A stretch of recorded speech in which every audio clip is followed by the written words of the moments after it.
Hello students, IB technical classes के अंदर आप सबका बहुत बहुत स्वागत है। आज बहुत इंटरेस्टिंग और बहुत ही मज़ेदार सब्जेक्ट लेकर आप लोगों के सामने आए हैं और वो सब्जेक्ट है इलेक्ट्रिकल पावर जनरेशन, जो कि आप लोगों को थर्ड सेमेस्टर इलेक्ट्रिकल के बच्चों को पढ़ना होगा। और ये एक ऐसा सब्जेक्ट है इलेक्ट्रिकल पावर जनरेशन जो कि आपके बेस को तैयार करेगा, आपका फाउंडेशन तैयार करेगा इलेक्ट्रिकल पावर सिस्टम पढ़ने में। और इलेक्ट्रिकल पावर सिस्टम क्या है, इस सब्जेक्ट के अंदर हम लोग जनरेशन को, ट्रांसमिशन को, डिस्ट्रीब्यूशन को पढ़ते हैं। तो जिस बच्चे का जनरेशन अच्छे से क्लियर होगा वही बच्चे को आसानी से ट्रांसमिशन समझ में आएगा, डिस्ट्रीब्यूशन समझ में आएगा और यूटिलाइजेशन, स्विच गियर, ये सारा सब्जेक्ट आपका जनरेशन से रिलेटेड है। तो ये सब्जेक्ट आपका बहुत ही इंपॉर्टेंट है और आपको पढ़ने में बहुत मज़ा आएगा और बहुत ही इंटरेस्ट आएगा इस सब्जेक्ट को पढ़ने में। तो आज हम लोग इस सब्जेक्ट का इलेक्ट्रिकल पावर जनरेशन का हम लोगों आज सिलेबस एनालिसिस करेंगे, यानी सिलेबस के अंदर हम लोगों को क्या क्या पढ़ना है। तो थोड़ा सिलेबस वास्ट है लेकिन हम लोग उसको शॉर्ट के अंदर और आपका आसान के बनाकर आपको बताएंगे ताकि आपको आसानी से समझ में आ जाए। बाकी धीरे धीरे हम लोग एक एक topic wise, chapter wise, unit wise हम लोग डिटेल के अंदर सारे सब्जेक्ट को कवर करेंगे, सारे टॉपिक को कवर करेंगे। तो इसके अंदर, इस सब्जेक्ट के अंदर इलेक्ट्रिकल पावर जनरेशन के अंदर टोटल आप लोगों को 6 यूनिट पढ़ना है। एक एक यूनिट करके हम लोग सारे यूनिट के बारे में बात करते हैं। तो इलेक्ट्रिकल पावर जनरेशन के अंदर जो आपको सबसे पहला यूनिट दिया हुआ है, वो पहला यूनिट क्या है, जिसके अंदर हम लोगों को थर्मल पावर प्लांट से रिलेटेड बात पढ़नी है। अब थोड़ा सा आप यहाँ पर अच्छे से समझिएगा, ध्यान दीजिएगा। पावर जब जनरेशन की बात करते हैं हम लोग, तो ये पावर जनरेशन का जो कंसेप्ट है या करने का तरीका है, ये दो होता है। एक होता है नॉन कन्वेंशनल और एक होता है कन्वेंशनल। कन्वेंशनल उसको कहा जाता है जिसको हम लोग पारंपरिक करते आ रहे हैं, यानी पहले से उसका उपयोग किया जाता आ रहा है, उसको हम लोग कन्वेंशनल कहते हैं। और नॉन कन्वेंशनल जो नया डेवलप हुआ है, जो पारंपरिक नहीं है, मॉडर्न एज के अंदर यूज किया जाता है, उसको नॉन कन्वेंशनल कहते हैं। तो जो पहला चैप्टर है यानी आपका थर्मल पावर प्लांट, ये आपका कन्वेंशनल पावर प्लांट है। यानी इस पावर प्लांट के अंदर, थर्मल के अंदर जितना भी पारंपरिक प्लांट था जो पहले से यूज किया जाता था, वो सारा दिया हुआ है। यानी इस पहले यूनिट के अंदर आपको पढ़ना थर्मल पावर प्लांट, यानी इसके अंदर आपको coal power plant, diesel power plant, nuclear power plant पढ़ना होगा, गैस पावर प्लांट पढ़ना होगा। यानी नॉन कन्वेंशनल जितने प्लांट थे वो सारा आपका पहला यूनिट चैप्टर के अंदर दिया हुआ है। और ये बहुत आसान है, बहुत इंटरेस्टिंग है, आपको बहुत मजा आएगा ये पहला चैप्टर फर्स्ट यूनिट पढ़ने में, जिसमें डिफरेंट प्लांट का कॉम्बिनेशन एक ही यूनिट के अंदर दिया गया है। या आप ऐसे समझ सकते हैं कि थर्मल का मतलब हीट होता है और हीट से रिलेटेड जितना भी जनरेशन का काम होगा वो सारा पहला चैप्टर में है। यानी थर्मल पावर प्लांट सबको बोलेंगे, चाहे वो कोल से जनरेट हो। अब कोल आप जलाइएगा, कोयला जलाइएगा, वहां से हीट प्रोड्यूस होगा, उस हीट का यूज आप कीजिएगा वाटर को बॉयल करने में, वाटर स्टीम में बदलेगा और इस स्टीम को स्ट्राइक करके टरबाइन को रोटेट कराइएगा। टरबाइन आपका जनरेटर से लगा हुआ होगा और जनरेटर से इलेक्ट्रिसिटी मिलेगी। तो ये कंप्लीट आपका थर्मल पावर प्लांट हो गया, यानी इसको हम लोग कोल पावर प्लांट बोलेंगे। तो ये थर्मल का एक प्लांट हुआ कोल पावर प्लांट। इसी तरह थर्मल यानी हीट से और कौन सा हम लोग इलेक्ट्रिसिटी जनरेट कर सकते हैं, तो आपका जैसे डीजल पावर प्लांट हो गया। डीजल में भी हम लोग डीजल को कंबशन कराते हैं, जलाते हैं, जिससे हेवी अमाउंट में, इनफ अमाउंट में आपका प्रेशर डेवलप होता है, गैस डेवलप होता है और आपका piston up and down move करता है और हमको मैकेनिकल एनर्जी मिल जाती है। डिटेल में आपको समझाएंगे बहुत आसान भाषा में और बहुत इजी लैंग्वेज में। आपको सारा आपका डीजल है, थर्मल है, न्यूक्लियर है, सारा आपका चैप्टर को कंप्लीट कराएंगे, क्लियर कराएंगे। तो दूसरा आपका इसके अंदर फर्स्ट यूनिट के अंदर पढ़ना होगा डीजल पावर प्लांट, किस तरह से डीजल पावर प्लांट काम करेगा। इसके अलावा न्यूक्लियर पावर प्लांट भी पढ़ना है, यानी न्यूक्लियर एनर्जी का यूज, अब न्यूक्लियर को जलाइएगा तो उसकी सहायता से भी हीट प्रोड्यूस होता है, तो इसको भी हम लोग थर्मल पावर प्लांट बोलेंगे। तो आप डीजल को जब बंद कराइएगा तो आप न्यूक्लियर की बात कर रहे थे, न्यूक्लियर के अंदर हम लोग क्या करते हैं, न्यूक्लियर एनर्जी का यूज करते हैं, यानी न्यूक्लियर का बम्बार्डिंग कराकर हम लोग इनफ अमाउंट में एनर्जी प्राप्त कर लेते हैं और वहाँ पर हम लोग चेन रिएक्शन भी देखेंगे, और यहाँ पर सारा काम होता है ये, वहाँ पर हम लोग उसको रिएक्टर बोलते हैं। रिएक्टर कितने प्रकार का होगा वो भी देखेंगे, बहुत सारी बात हम लोग जानेंगे। तो इसमें भी हम लोग एनफ अमाउंट में हीट जनरेट करेंगे, वाटर को देंगे, वाटर बॉयल होगा और उसकी सहायता से फिर हम लोग स्टीम जनरेट करके इलेक्ट्रिसिटी को जनरेट करेंगे। तो यानी फर्स्ट चैप्टर के अंदर, फर्स्ट यूनिट के अंदर आपको थर्मल से रिलेटेड, हीट से रिलेटेड जितना भी इलेक्ट्रिसिटी जनरेशन का काम हो रहा है वो सारा हम लोगों को पढ़ना है, जो कि सारा आपका कन्वेंशनल प्लांट है, जो कि पहले से पारंपरिक यूज होता आ रहा है। लेकिन इन सब प्लांट के अंदर प्रॉब्लम क्या है कि यहाँ पर पॉल्यूशन ज़्यादा होता है, इफिशिएंसी उतनी अच्छी नहीं होती। इसीलिए बाकी का जितना चैप्टर है उन चैप्टर के अंदर हम लोग नॉन कन्वेंशनल प्लांट के बारे में पढ़ेंगे, या इसी को हम लोग RES, रिन्यूएबल एनर्जी सोर्सेस की सहायता से जो इलेक्ट्रिसिटी जनरेट होगी उसकी बात करेंगे। यानी विंड है, इसके अलावा आपका सोलर एनर्जी है, बायोमास से अलग अलग जो कि अभी हम लोग यूज़ करें, जिसके अंदर पॉल्यूशन नहीं है, फ्री ऑफ कॉस्ट हमको मिल रहा है, नेचर से मिल रहा है, उन सारे का यूज़ करके इलेक्ट्रिसिटी हम लोग को प्रोड्यूस करना। और मॉडर्न एज के अंदर अभी हम लोगों को इसी की आवश्यकता है, क्योंकि पॉल्यूशन पहले से ही बढ़ रहा है। अब हम लोग एयर को यानी पॉल्यूशन फ्री करना चाह रहे हैं, तो हम लोग इन सारे प्लांट को फोकस करेंगे। तो आपके सिलेबस में भी उन सारे प्लांट को मेनली तौर से फोकस किया गया है, जो कि फ्यूचर के अंदर जिसका डिमांड ज़्यादा है, जो कि ज़्यादा यूज़ होगा, गवर्नमेंट जिसको प्रीफरेंस दे रहा, उन सारे प्लांट के बारे में हम लोगों को डिटेल में पढ़ना है। जिसमें आपका पहला यूनिट आपको बता दिया कन्वेंशनल, जिसमें हमको डीजल है, और इसके अलावा आपका डीजल के अलावा आपका न्यूक्लियर पावर प्लांट हो गया, गैस पावर प्लांट हो गया, कोल पावर प्लांट, ये सारा आपका फर्स्ट यूनिट के अंदर पढ़ना है। इसके बाद जब हम लोग सेकंड यूनिट की बात करेंगे तो सेकंड यूनिट के अंदर रिन्यूएबल एनर्जी सोर्सेस से, यानी ऐसा एनर्जी सोर्स जिसको बार बार यूज़ किया जाता है, ऐसे एनर्जी सोर्स से पावर जनरेशन करना हम लोग सीखेंगे। जिसमें पहला चैप्टर यानी सेकंड यूनिट जो आपका है, वो सेकंड यूनिट के अंदर हम लोगों को पढ़ना है हाइड्रो पावर प्लांट। अब इसके अंदर फर्दर दो टॉपिक आप कह सकते हैं, एक लार्ज स्केल पर किस तरह से हाइड्रो पावर प्लांट करेगा और स्मॉल स्केल पर किस तरह से पावर प्लांट काम करेगा। वो दो टॉपिक आपका कवर किया गया है एक ही चैप्टर के अंदर। तो हाइड्रो पावर प्लांट क्या है, यानी वाटर एनर्जी का यूज करके किस तरह से हम लोग इलेक्ट्रिकल पावर का जनरेशन का काम करेंगे। तो हम लोग करते क्या है, तो हम लोग इलेक्ट्रिकल एनर्जी को प्रोड्यूस करने के लिए वाटर को हम लोग सफिशिएंट अमाउंट में जमा करते हैं रिवर के अंदर, नदी के अंदर, जिसको हम लोग रिजर्वायर कहते हैं। अभी इस एनर्जी को यानी वाटर को स्टोर करने के लिए क्या करेंगे, डैम बनाते हैं, बड़ा बड़ा दीवार खड़ा करेंगे नदी में, जिससे वाटर आकर जमा होगा, और वाटर जितना ज़्यादा जमा होगा, स्टोर होगा, उतना ही वाटर के अंदर पोटेंशियल एनर्जी बढ़ेगी, और यही पोटेंशियल एनर्जी का यूज़ करके काइनेटिक एनर्जी में कन्वर्ट करेंगे और मैकेनिकल एनर्जी में कन्वर्ट करके इलेक्ट्रिकल एनर्जी जनरेट करेंगे, इलेक्ट्रिसिटी को प्रोड्यूस करेंगे। तो हाइड्रो पावर प्लांट, और एक टर्म आपका इंपॉर्टेंट टर्म है इसके अंदर, हेड का मतलब क्या, वाटर डिफरेंस, यानी लोअर रिजर्वायर नीचे का नदी का कितना, और वाटर आपने जो जमा किया वहाँ वाटर का लेवल कितना आ गया। जितना ज़्यादा वाटर का लेवल ज़्यादा होगा, डिफरेंस ज़्यादा होगा, इसी को हेड कहेंगे। जितना हेड ज़्यादा होगा उतना ही इलेक्ट्रिकल एनर्जी ज़्यादा मिलेगी, और इसी हेड के अनुसार यानी वाटर लेवल का जो डिफरेंस है, डैम बनाकर हम लोग प्रोड्यूस करते हैं वाटर लेवल का डिफरेंस, यानी वाटर के लेवल को बढ़ाएंगे तो इस हेड के अकॉर्डिंग हम लोग फर्दर क्लासिफाइड करते हैं हाइड्रो पावर प्लांट को। लो हेड भी होता है, मीडियम हेड भी होता है, हाई हेड भी प्लांट होता है।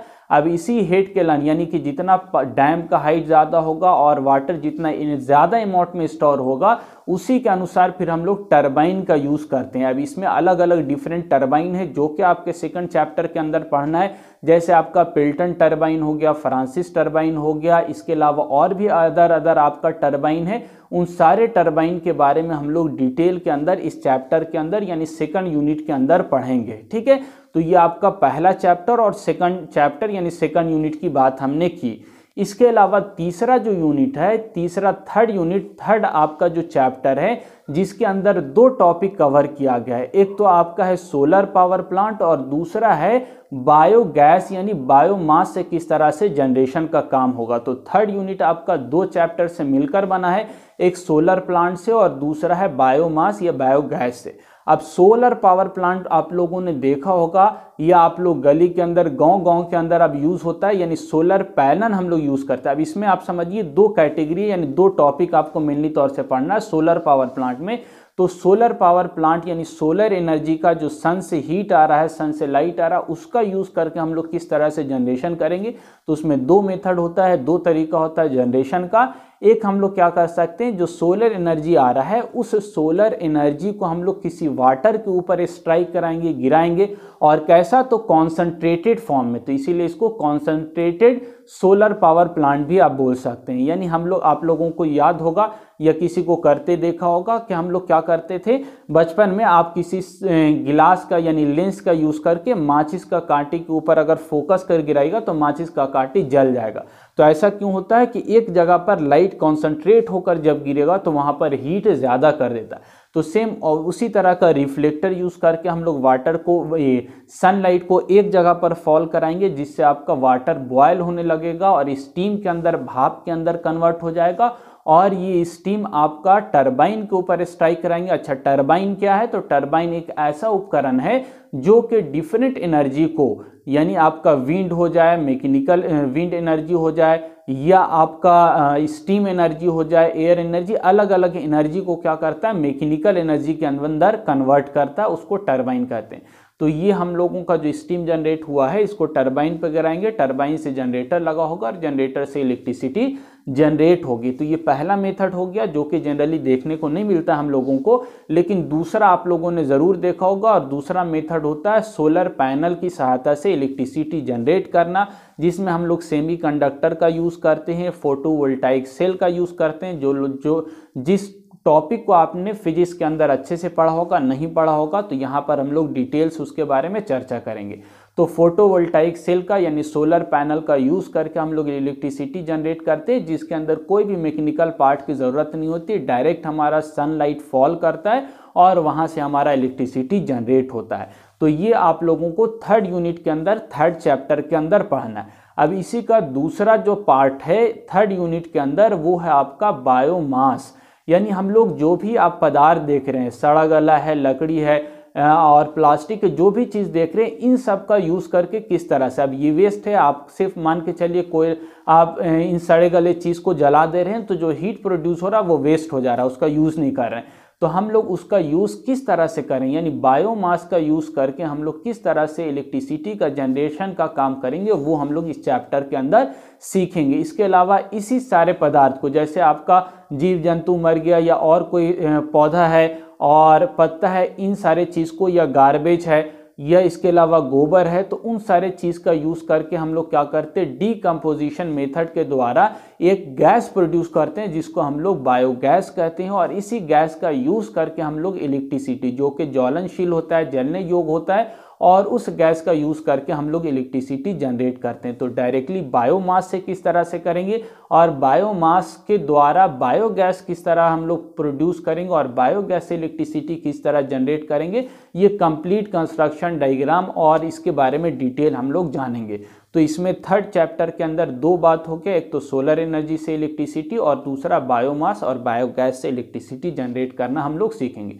तो ये टोटल आपका 3 चैप्टर हो गया, 3 आपका यूनिट कंप्लीट हुआ यहाँ तक। और चौथा यूनिट और बहुत इंटरेस्टिंग यूनिट है विंड पावर प्लांट, यानी किस तरह से हम लोग विंड, अब इसका जो चौथा और पांचवा ये लगभग मिलता जुलता है, और यही चौथा यूनिट का समझ लीजिए सब टॉपिक पांचवा यूनिट में दिया हुआ है, जो कि बहुत शॉर्ट है, बहुत आसान है।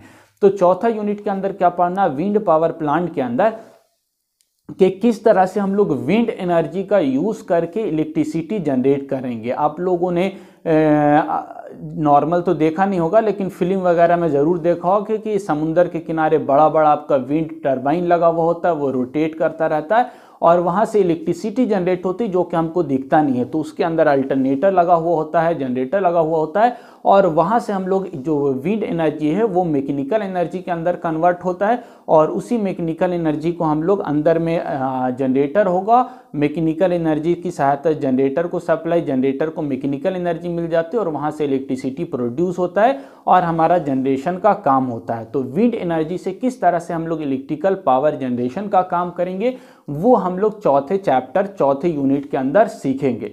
इसके अलावा इस विंड पावर प्लांट के अंदर कौन सा जनरेटर यूज़ होगा, थोड़ा सा आपको मशीन के बारे में भी इसको नॉलेज आपको मिलेगा इस चैप्टर के अंदर। यानी हम लोग सिंक्रोनस जनरेटर का यूज़ करेंगे या अंदर में किस टाइप का वाइंडिंग बंधा हुआ है, वॉन्ड टाइप का है, स्क्वायरल केज का है, वो जनरेटर से रिलेटेड बहुत सारी बात भी हम लोग इस चैप्टर के अंदर करेंगे। और इसका जो नेक्स्ट चैप्टर है यानी पांचवा यूनिट जो है वो इसी फोर्थ का सब टॉपिक कह लीजिए, जिसमें हम लोग सिर्फ टरबाइन के बारे में, यानी जो विंड पावर प्लांट है जिसमें जनरेटर टरबाइन सारा चीज़ लगा हुआ है, तो इसमें सिर्फ स्मॉल स्केल पर हम लोग क्या कौन कौन सा जो है टरबाइन यूज़ करेंगे, उस टरबाइन की बात हम लोग करेंगे फोर्थ यूनिट के अंदर, जो कि बहुत आसान है। और लास्ट और छठा यूनिट आपका जो है सिक्स्थ यूनिट, ये सबसे ज़्यादा इंपॉर्टेंट है और सबसे ज़्यादा महत्वपूर्ण है एग्जाम पॉइंट ऑफ व्यू से। कौन सा एग्जाम, जेई एग्जाम की बात कर रहे हैं हम, और एसबीटी के लिए तो सारा इंपॉर्टेंट है, लेकिन जेई एग्जाम्स के लिए जो कि आगे कॉम्पिटिटिव एग्जाम में बहुत यूजफुल होता है, बहुत काम करता है, बहुत सारा ऑब्जेक्टिव बनता है, तो ये लास्ट यूनिट छठा यूनिट बहुत इंपॉर्टेंट है, जो कि पहले के सिलेबस में था और आप लोगों की सिलेबस में भी सेम है।